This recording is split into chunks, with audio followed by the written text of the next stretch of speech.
Još u 17. veku Gottfried Leibniz je eksperimentalno utvrdio da se ukupna vrednost proizvoda, mase i kvadrata brzine tela tokom međusobnih elastičnih sudara ne menja. Tu veličinu Leibniz je nazvao vis viva, što u prevodu znači živa sila. Leibniz je otkrio jednu zakonitost kojoj u tom trenutku nije bilo moguće utvrditi poreklo, ali se isto tako nije mogla ni ignorisati. Tako se je stiglo do koncepta da postoji neka fundamentalna veličina koja se ne može ni stvoriti ni uništiti, a za koju je naziv energija prvi put upotrebio Thomas Young u 19. veku.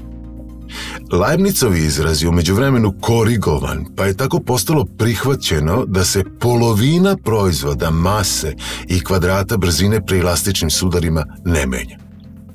Polovina proizvoda, mase i kvadrata brzine je ono što mi danas zovemo kinetička energija, odnosno energija kretanja.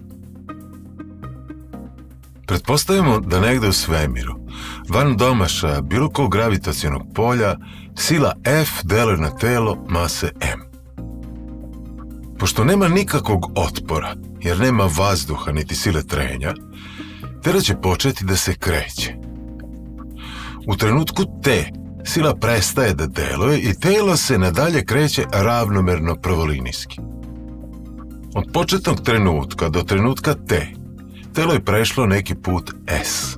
Dakle, sila F je izvršila rad delujući duž puta S.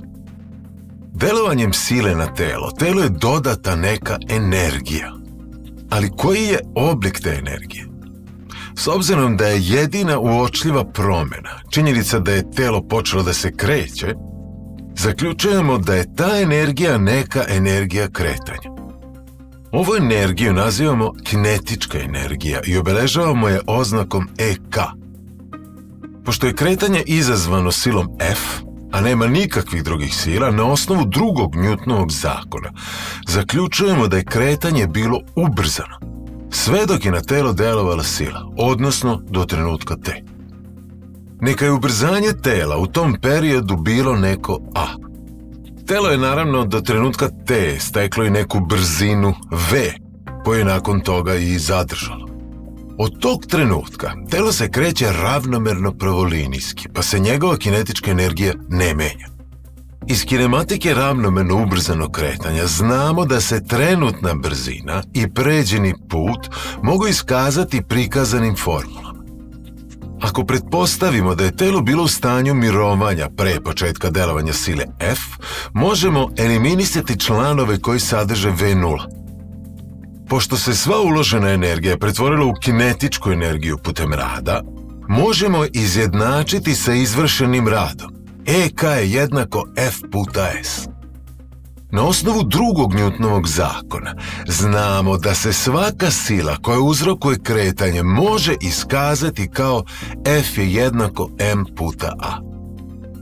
Kada se taj izraz zameni u formulu za kinetičku energiju, ona dobija oblik EK je jednako MA puta S. Sada dužinu pređenog puta možemo zameniti izrazom iz kinematike ravnomerno ubrzanog kretanja, pa dobijamo novi oblik formule za kinetičku energiju koji traži malo sređivanja. U ovom novom izrazu proizvod a na kvadrat i t na kvadrat možemo staviti u zagradu pa ih zajedno kvadrirati, gde vidimo da izraz u zagradi upravo predstavlja vrednost brzine v u trenutku t, pa ćemo i to uneti u formulu za kinetičku energiju. Tako dobijamo konačnu formulu za kinetičku energiju EK je jednako 1/2 m puta v na kvadrat. Dakle, energija potrošena na ubrzavanje tela se pretvara u energiju kretanja, odnosno kinetičku energiju. Svako telo koje se kreće posjeduje neku kinetičku energiju. Vozilo koje se kreće brzinom 50 km na čas napravi 4 puta manju štetu od vozila koje se kreće duplo brže. Otkud tolika razlika? Kinetička energija zavisi od kvadrata brzine, pa će dvostruko veća brzina rezultovati 4 puta većom kinetičkom energijom. Mislite o tome.